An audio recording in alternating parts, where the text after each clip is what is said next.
Next line डालिए, stress. The restoring force developed per unit area, restoring force developed per unit cross sectional area is called stress. Stress equals restoring force upon area of cross section. Unit is की per square meter. In equilibrium, stress equals restoring force upon area of cross section. Stress equal deforming force applied divided by area of cross section, Newton per square meter. Next, strain. Under the influence of deforming force, the ratio of change in configuration to the original configuration is called stress, is called strain, sorry. It is a pure ratio with no limit, no unit. Depending upon the change in configuration, there are different types of strain. इसमें number 1 लिखिए, longitudinal strain is equals to change in length upon original length is equal to dl by l. Number 2, aerial strain or superficial strain or surface strain is equals to change area delta A upon original area A. Change in area upon original area is equal to dA by A.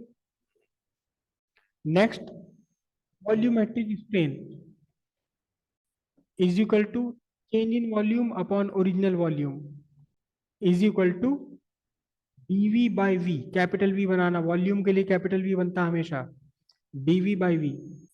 Next, shear strain SHERE is equal to change in shape upon original shape. और यहां shape का जो change होगा वो angle बदलने से है, तो D theta by theta, D theta by theta. एक पैरामीटर हुआ हमारे पास स्ट्रेस, जो कॉज है चेंज इन कॉन्फ़िगरेशन का, डिफॉर्मेशन का कॉज, और इस कॉज का रिजल्ट स्ट्रेन. करेक्ट. अब कितने स्ट्रेस से कितना स्ट्रेन आएगा, ये डिपेंड करता है मटेरियल ऑफ बॉडी पर, कि बॉडी किस मटेरियल की बनी हुई है.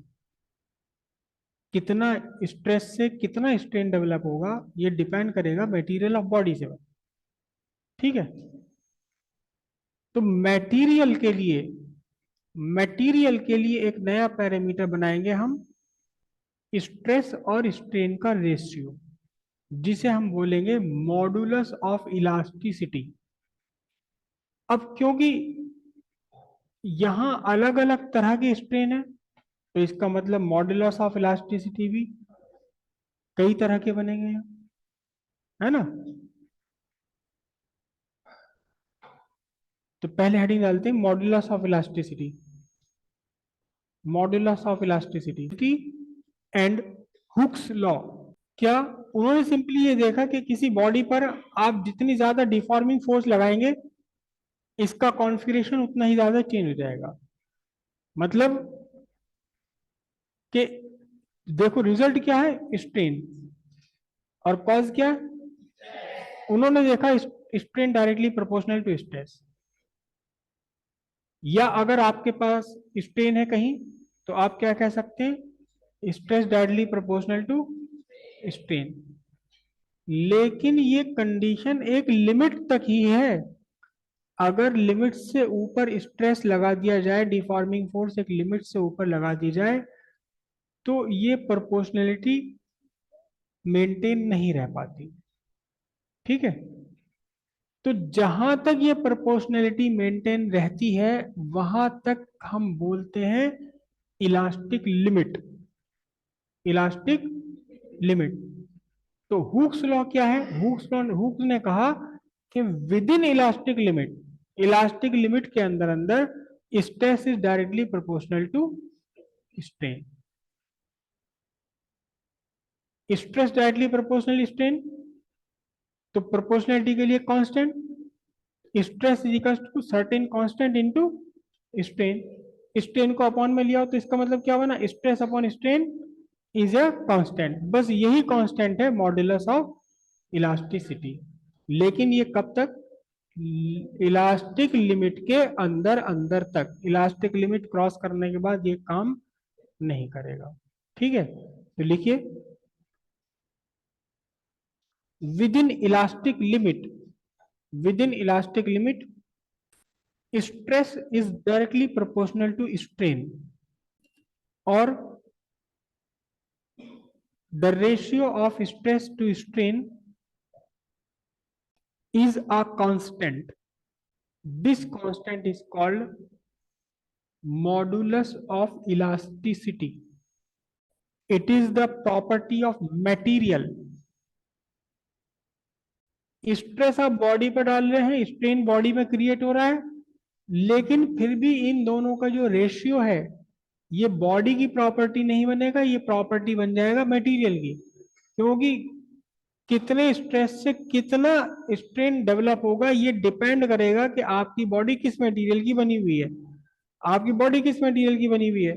अगर मैं, ये स्केल है, अगर मैं इसकी जगह स्टील वाला स्केल अभी लेने लगूं तो मेरे सेम डिफॉर्मिंग फोर्स के लिए सेम स्ट्रेन नहीं डेवलप होगा, कुछ और स्ट्रेन डेवलप होगा। भले ही उसका लेंथ सेम, सब कुछ सेम, साइज वाइज सब कुछ बिल्कुल सेम हो। तो इसका मतलब क्या हुआ, मटेरियल बदलने से स्ट्रेस का इफेक्ट बदल गया। स्ट्रेस कॉज है, स्ट्रेन उसका कंसीक्वेंस है, इफेक्ट है। मटेरियल बदलने से सेम कॉज को सेम मेंटेन रखते हुए भी उसका इफेक्ट बदल गया।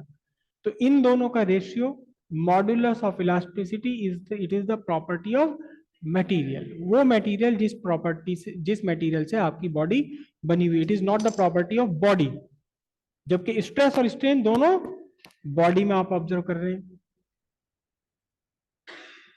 तो एक फॉर्मूले के रूप में लिख लीजिए, stress upon stress is equal to modulus of elasticity, और इसे रिप्रेजेंट करते हैं कैपिटल ई से।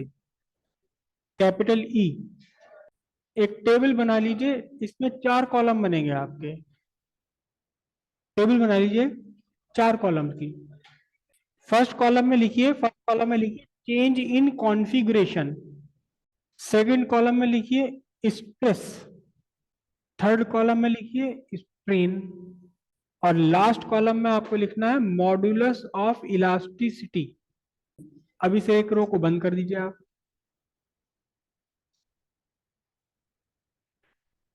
अब आपको चेंज इन शेप में, अब हम डिफरेंट इलास्टिसिटी के हिसाब से बनाते चले आएंगे, है ना। पहला चेंज इन शेप हो गया आपका लेंथ। जो स्ट्रेस आप अप्लाई करते हैं ये कहलाती है टेंसाइल, TENSILE, टेंसाइल। और लॉन्गिट्यूडिनल, उधर आप थर्ड कॉलम में आपने लिखा स्ट्रेन, तो जो स्ट्रेन डेवलप हुआ इसे हम बोलेंगे लॉन्गिट्यूडिनल स्ट्रेन। और मॉडुलस ऑफ इलास्टिसिटी में आप लिखिए यंग्स मॉडुलस, और इसे रिप्रेजेंट किया जाता है कैपिटल Y से। उसके बाद फर्स्ट कॉलम जो चेंज इन कॉन्फ़िगरेशन है वहां आपको लिखना है चेंज इन एरिया, या केवल एरिया लिखिए। स्ट्रेस हम बोलेंगे सुपरफिशियल, और स्ट्रेन बोलेंगे एरियल। या स्ट्रेन को एरियल भी बोला जा सकता है, सुपरफिशियल भी बोला जा सकता है ना, एरियल या सुपरफिशियल।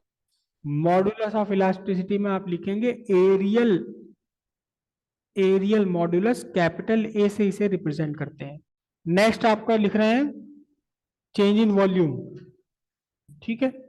स्ट्रेस लिखेंगे वॉल्यूमेट्रिक, और स्ट्रेन भी वॉल्यूमेट्रिक ही लिखा जाता है, ठीक है।